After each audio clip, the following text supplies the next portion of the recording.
particularly aware of the folks that have preceded me in this position this honor. This has been a wonderful organization for me. There have been so many opportunities to serve. I'm glad that Randy and others have given that to me. I look forward to continuing to support and work with this spot as a board member of the Strategic Planning Committee, and if you're helping me deal with it. So thank you all very much.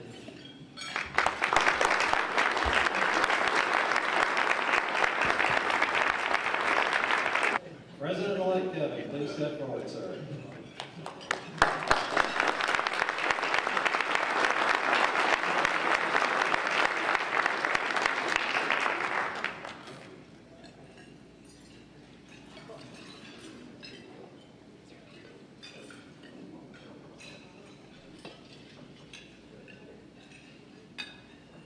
This is the historic President's Pin, which had its origins in a volcano in Italy years ago. Like all presidents, it's really a great honor to be here. Our goal during the next year is to make this the greatest club in the world. We're going to do that with a focus on several key areas that you'll be hearing about as time goes by. I'm not going to spend a lot of time on that, but some hints. We're really going to focus on service above self and making sure that we have the right kinds of attractive service projects that everyone wishes to engage in. We'll talk some about membership development and membership retention by making this a great place to be, as well as communicating a little more effectively. We're looking at both written form and verbally at this meeting, and in particular also, and we'll be talking about this in the next couple of weeks, how we can make this meeting, which is our core experience together, the most pleasurable, most fun, and meaningful part of your work week. So, but today I'm going to do take a little bit of a presidential prerogative. We all talk about the fact that we don't all know each other, and that's one reason we're reintroducing ourselves. And I know most of you at least by name, but not all, and you don't all know me well either. So there was a couple of people suggested that perhaps I might spend 5 minutes, and I'm going to do it in 5 minutes, to talk about my journey and how I ended up here, because it's probably a little different than some of you. And, you know, when I'm asked that question that people always talk about in Louisville, where'd you go to school? Well, as you'll find out, for me, it's pretty complicated. So let's go ahead and point. Got it? No. There we go. For me, it has to start with a map. No surprise. Home for me is really Los Angeles. My parents were both raised in Westwood, when it was still a village, and not the megalopolis it is today. And so we lived in Los Angeles until I was 8 years old. And then my father took a job with United Airlines, and I became an airline brat. And so in 3rd grade, we moved to New York, Long Island. In 4th grade, we were in, of all places, Cheyenne, Wyoming. I am one of the few people here who claim to have taken a full year of Wyoming history in school. And then the next year, by 5th grade, we were in Chicago. And we spent 5.5 years there. And that, for me, was a defining period of my life, 5th grade through my sophomore year of high school. So the first answer is Prospect High School, Mount Prospect, Illinois, near O'Hare Airport. And Chicago I've always considered to be a second home. But then by the start of my junior year, we were off again. And I spent my junior year at Manzano High School in Albuquerque, New Mexico. And my senior year, Dad got a chance to go home, and so I finished at Marina High School. I'm a graduate of Marina High School in Huntington Beach. So we were around a bit. Then I decided, you know, where do I go to school? I actually just went to school 20 miles down the Pacific Coast Highway at the University of California. And I graduated in 3 years, but partly by taking some extra classes at Cal State Fullerton and at the then basketball capital of the world, my mother's alma mater, UCLA. Returned then to Irvine to begin work on an MBA. And two of the most important things in my life happened during the second year of that MBA. The first was a wonderful young woman came down from the University of Michigan. And 39 years later, we are still married, believe it or not. And that was a very important thing. And then I also took an internship in a hospital, and I just loved the work. And I developed a mentorship there with an individual who, like our colleague Wade Mounts, is now a member of the Healthcare Hall of Fame. His name's Scott Parker. And Scott coached me and said, but you know, you don't have the right ticket. You need a health administration degree. So Lynn and I got married, piled everything we owned into an old Dodge Dart and a U-Haul trailer, and we drove all the way across the country to central North Carolina. And at the risk of offending every person in this room, I have to say, go Blue Devils. And after I finished up at Duke, Scott Parker, my mentor in California, had taken a new job as the CEO of a really renowned healthcare system called Intermountain Healthcare. So I moved and spent 8 years, we were there 8 years almost, in Salt Lake City. And Linda got her MBA, go Utes, and started her finance and accounting career. And we developed a real love for the mountains. And we go to the mountains almost every year, both to ski and to hike, and it's just part of our life together. Also, though, it's my first service club experience, and at age 30, I became a Lion in Ogden, Utah, which I was commuting to from Salt Lake. And that started it. And then I hit a point where it was time for me to move on, and in my career, you do move a little bit if you're trying to have a national career, and so I went to work for another member of the Healthcare Hall of Fame, a guy named Rush Jordan, in Dayton. And we spent 5.5 years, really wonderful years there. Our 2 children by then, 2 sons, were both at elementary age in school. Actually, our youngest one is a baby, but so in Dayton, and we have friends that we have maintained to this day there. And I became a member of the Downtown Kiwanis Club. So that was my next experience. But after 5 years, I got a great opportunity to work for a great system, now Advocate Healthcare, Lutheran General Health System, then part of it. So I went to Chicago once again, to Park Ridge, Illinois, not far from where I'd gone to high school. And it was there that I first joined the Park Ridge Rotary Club. and that was a club of about 60 or 80 members. I got hooked on Rotary's ideals and purpose. Just loved being in the club, and we were there in Chicago then for that stay for almost 10 years. I then got kind of a lifetime opportunity to become the chief operating officer at MD Anderson Cancer Center in Houston. And so we moved all the way down to Houston, Texas. And we were there for 5 years. Again, wonderful years. We have close friendships. Linda has a couple of very close friends. In fact, we were there just 2 or 3 months ago to see some friends. And I became a member of the Downtown Rotary Club, which had 600 members at the time. Now it has 180 members now. So there's a, you know, never get comfortable because they ended up with that club moving around quite a bit, changing their locations and other things, and members began to split for the suburban clubs. So that's a lesson I will not forget.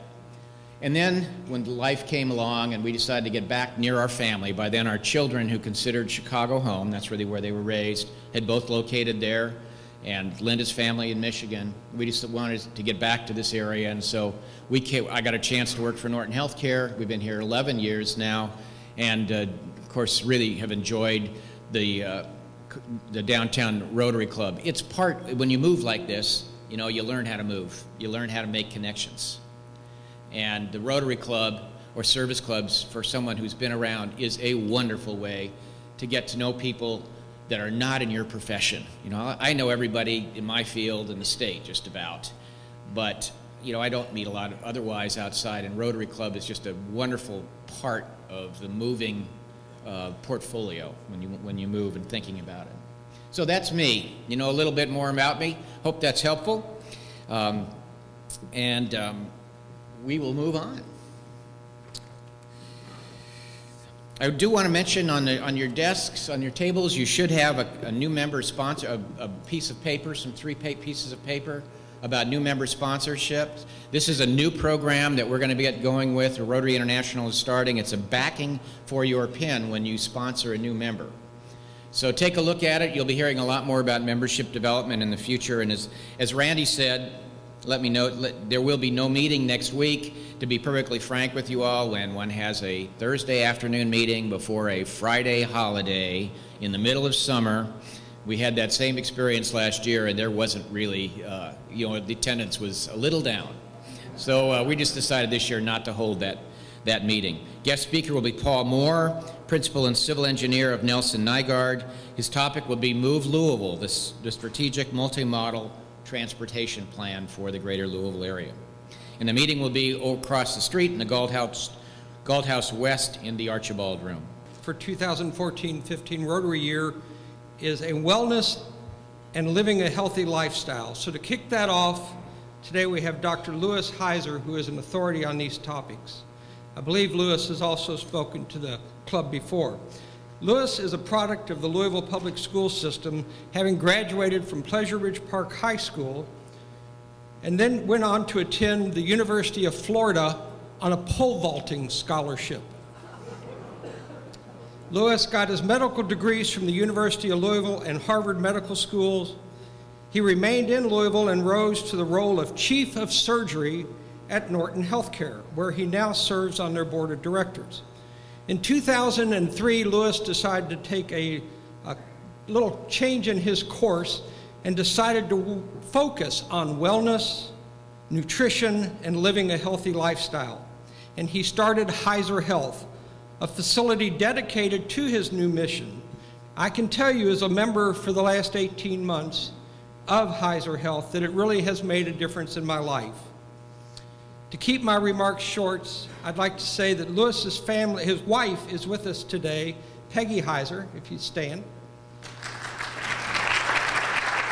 And Louis and Peggy have 2 sons, Will, who is an actor that you may remember from the reality show Big Brother, and Chip, who took on Louis's avocation and is now a professional pole vaulter. And both sons are also involved in the business. And with that, I'd like to introduce my friend and the guy that makes me sweat, Louis Heiser.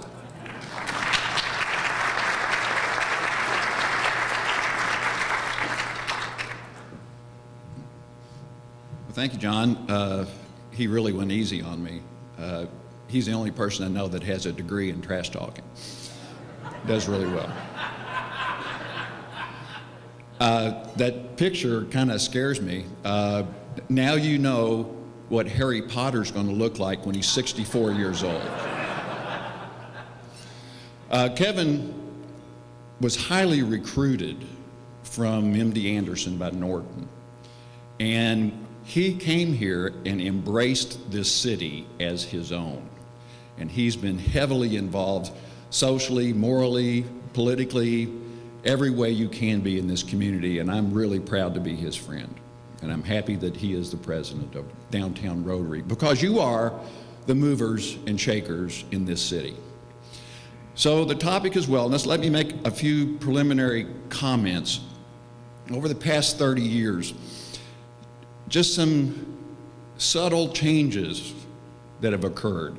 You know, when I finished residency and I joined the full-time faculty in the Department of Surgery, started practicing, the fat barrier on my operating gown was about at my wrist.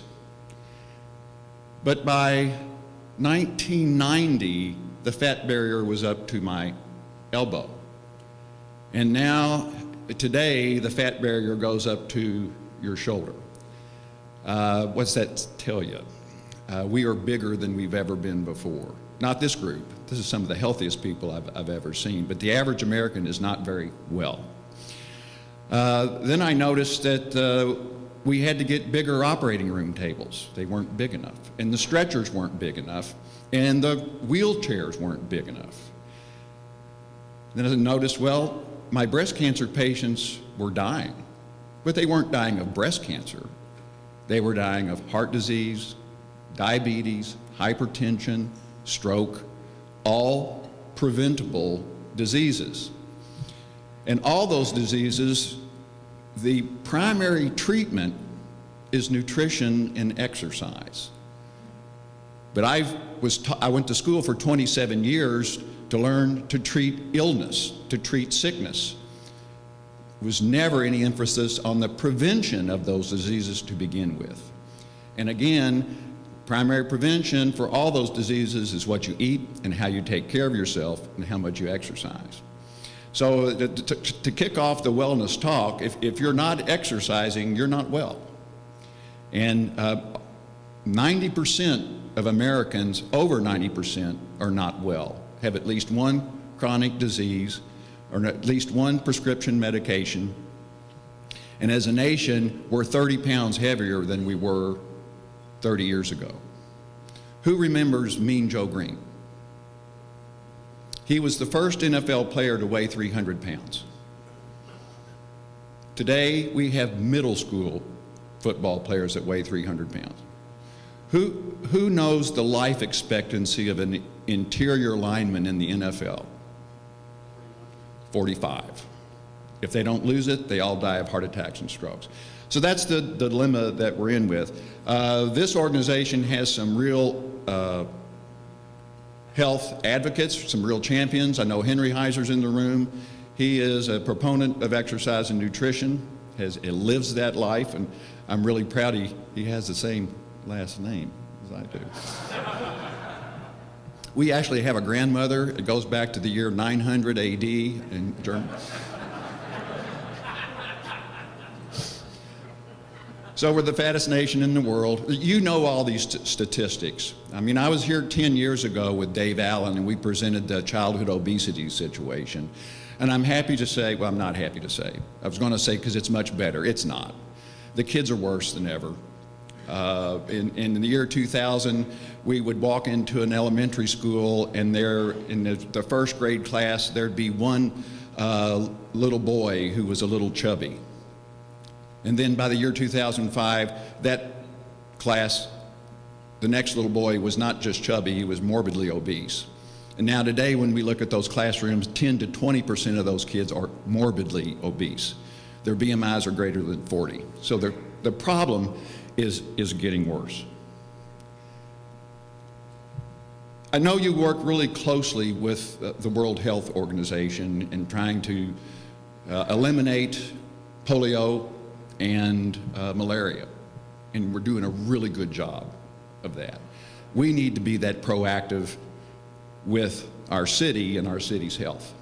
So the World Health Organization has evolved a definition of wellness over the past 50 years. And it started with the absence of disease. Well, that's pretty simplistic. There are other factors we have to look at besides just absence of disease. You have to look at your physical health and look at what risk factors you may have for your health and your fitness level. And then there are biometrics that will tell you if you're at risk or not. And then what about your mental health? The most commonly prescribed drug in the city of Louisville is Zoloft, which is, you know, and I keep telling all my patients, a really good workout is worth a whole bottle of Zoloft for anxiety and depression. So the social and economic health is also really important as part of your wellness. And the economic health is a big part of Rotary and all the networking that goes on in this club to make Louisville a healthy city economically. Poor people are never well, rarely. And it's your state of happiness. You know, I think Louisville is probably one of the happier cities in the country. Guess who the most unhappy group of people are? Mormons. They have too many wives.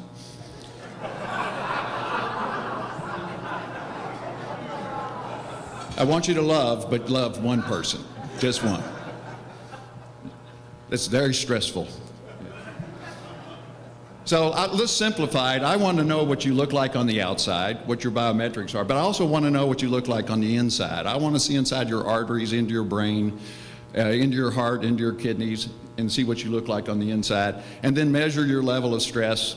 People that are stressed have high levels of cortisol all day long, and cortisol tears you down. Stressed out people get sick. They get cancer, they have heart attacks, and people that are unhappy have high cortisol levels and they get sick as well.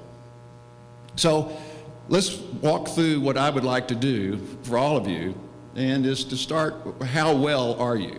And you start that with a periodic preventive exam. And here's what that is. It's a list of biometrics, like your blood pressure, your height and your weight, your waistline, which is probably the most important single biometric, how big your belly is, your body mass index, your percent body fat, your total, that's total cholesterol, not total chop. But I measure pork chops in the South End, but it's total cholesterol, the good cholesterol, the bad cholesterol, the triglycerides, amount of fat in your blood, and what your fasting glucose is doing. And then you need to know, I don't care what your cholesterol is, if your father had his first heart attack at 48, you're in trouble. You got to pay attention to that. I've been turning my back to this side of the audience. I apologize. I just noticed.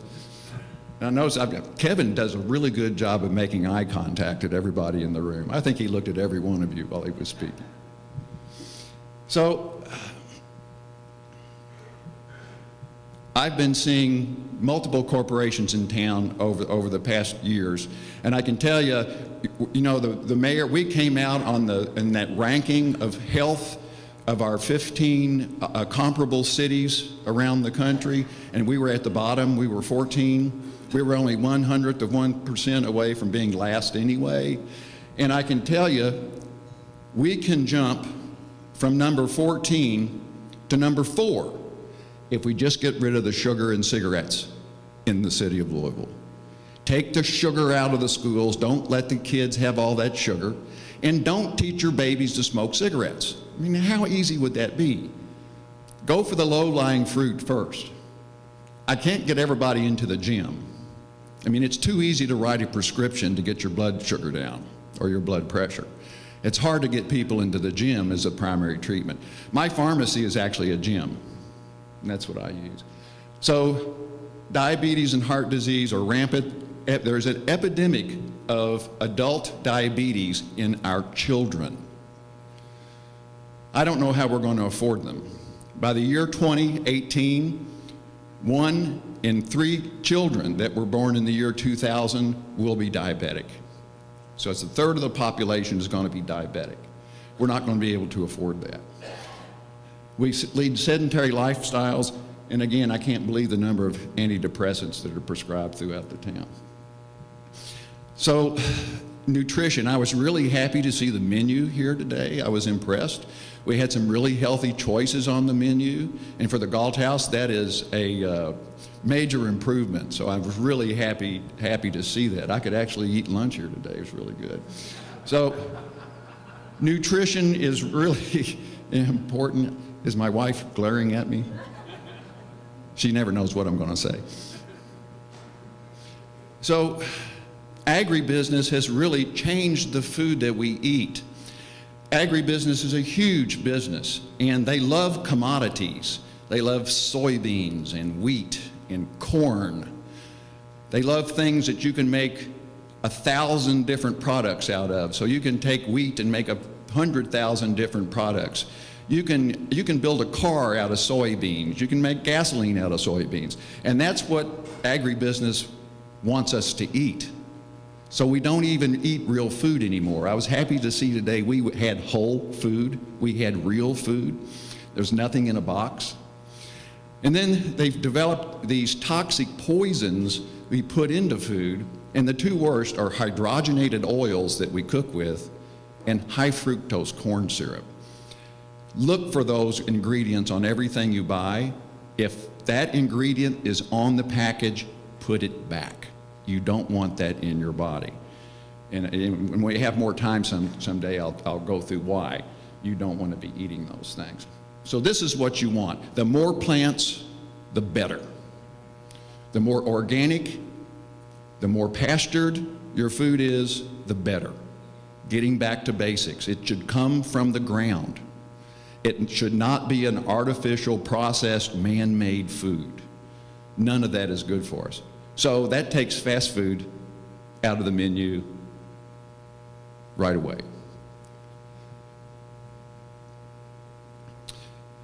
We've come to learn that supplement business is a multi-billion-dollar industry in America, and it probably does much more harm than good. If you want vitamins, if you want supplements, get them from food. The vitamins and nutrients that are in food are much more potent and much more usable than anything we can put in a pill. So be hesitant about taking any supplement other than maybe some vitamin D or maybe some fish oil. I really don't consider them even supplements. Those are just food additives that we really need just because we live in Kentucky and we don't have many fatty fish to eat in Kentucky. And increase your plant consumption, especially females. The phytoestrogens that are in plant proteins look a lot like the estrogen molecule, and they do wonders for women. So the healthiest women I see are typically young vegetarians that run marathons. They have incredibly safe biometrics.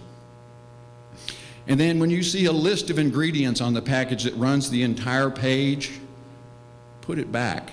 Look at the Doritos label and look at the list of ingredients. That biochemist last winter on his deathbed gave this tearful apology to the world for this toxic snack that he created, the Dorito. So if I know every known nutrient that's in that apple, and if we give every one of those nutrients a score of its value to you as a healthful food, and then we add them all up, we give them a score, say it comes to 10. But if you eat the apple itself, that total nutrient value is 100. So there's things in that apple that we haven't even discovered yet. There are nutrients in whole food that haven't even broken the surface yet. They're there, and I encourage you to eat them because I guarantee you they're good for you. Exercise. If you're not exercising, you're not healthy. The body demands a certain amount of maintenance. Those muscles have to be worked. Those bones have to be stimulated to be strong. Your heart has to be worked. And the only way you can do that, there's no magic pill. When I invent it, I'll let you all invest. When I invent that magic pill, that you don't have to go to the weight room. So you really want to get some advice from an exercise physiologist, someone who really understands exercise. If you're going to put in the time to exercise, you want to get the biggest bang for that amount of time that you're spending and the most health benefits. So if you're going to exercise, you want to make sure you hit all 5 components of fitness. Your cardiovascular endurance, muscle strength is huge. It's just as important as the endurance. Whether you're 6 or 96, you need muscle. Muscle endurance is important. Muscular flexibility. How many of us are too stiff? The only people that love yoga are people that don't need yoga. And then body composition, and your body composition, 90% of that is dependent on what we're putting in our mouths. So how much cardiovascular endurance training do you need? Well, it depends on how much time you have. So the more intense your workout is, the less time you have to spend. So if you're next to Kevin and John on the elliptical trainer at level 16 and their heart rates are up to close to 160, you don't have to stay on there very long. 30 minutes is probably plenty. But if you're going to go walk through the park, you better have 2 or 3 hours to invest because of the difference in the intensity of the exercise. So if you're going to get the biggest bang for your cardiovascular workout, get a heart rate monitor and see what your heart rate's really doing. And then push it. Push yourself into the uncomfortable zone, then back down again. And repeat that process. So if you got hills in your neighborhood, take advantage of it. When you stress an organ system in biology, it gets stronger. It responds to that stress by adapting to it. And that, your heart gets stronger, it gets bigger, it ejects more blood with any one contraction. The vascular system gets longer, your capillaries expand. When you lengthen the vascular system, the pressures come down. So those are all the physiologic things that are happening in you when you exercise. Strength training, there's no free lunch. You got to go to the gym. Now, you don't have to use heavy weights. You can use your own body weight, but you have to stress the muscle. If you don't use your muscles, they shrivel. But you have to get in there into the gym and work every major muscle group equally. You don't want to get all out of whack. The flexibility is one of the hardest things, especially for males, because we tend to focus on the strength training. We don't put enough time in on the stretching. Women are typically much more flexible than men are.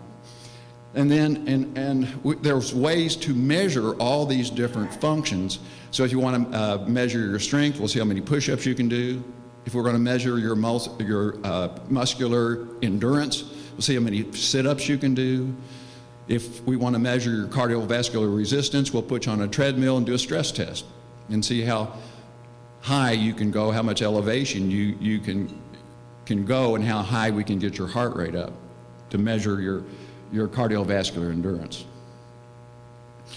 So how much is enough? This is tough because as best we can tell, it's a lot. It's an hour a day, 6 days a week. And that's a lot of time to invest. I know you're all busy, you don't have that time, but you really got to take that time. So I ask my patients, well, you're not exercising. Why aren't you exercising? Well, doc, I don't have time. Well, and especially women. They have a job, they take care of their job, they come home, they take care of their family, they're giving, they take care of everybody else. They don't take time for themselves, and they feel guilty if they do take time for themselves. That's wrong, ladies. You've got to get into the gym. What do you have more time for? To work out an hour a day, 6 days a week, or being dead 24/7? You're no good to us dead. So it requires a lot of time and effort. You really want to have it scientifically planned if you really want to have optimal health and get the best health benefits. Now I'm going to wrap it up. God, I'm almost exactly on time, John. With a challenge, I'm going to ask Rotary to join me. We, in January, made this proclamation that by the year 2020, we're going to have Louisville in a much better state of health. And to do that, it takes the whole city. The only proven plan that has worked in the entire world, it was found at the Harvard Obesity Symposium 5 years ago. They looked at every exercise and nutrition plan in the world, and there was only one that actually worked for the entire city, and it was a little town in France. And it worked because everybody in the city signed the proclamation. Everybody started paying attention to what they were eating and how much they were exercising, and that city got well. And you can do it. It takes a few years, but we've got 6 years to get there. But I think if we all get together and make this a real priority, we'll get there. So I'm asking you to join me today. I know you've been in health challenges before and been very successful, and I'm sure we can start influencing and helping the mayor, helping Dr. Nesbitt with the health department to increase the wellness of our citizens. So if you want to learn more, here's the website information. We just redid the website at some considerable expense. And it's much better and much more interactive than it used to be. I'd be happy to take questions. Thank you very much. I know many of you have to go back to work, so I won't be offended if you get up and leave.